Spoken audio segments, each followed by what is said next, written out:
আপনার ছেলে নাই? ছেলে মারা গেছে?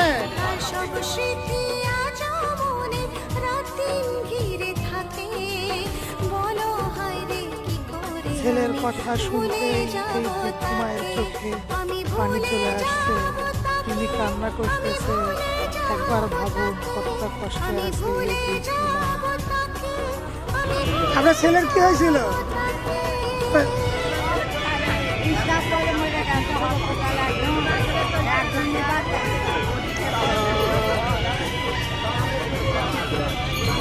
কান্না কান্না করেন না।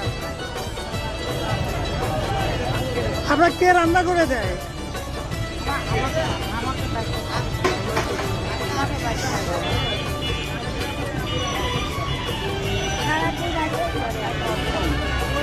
ওনার থাকার ঘর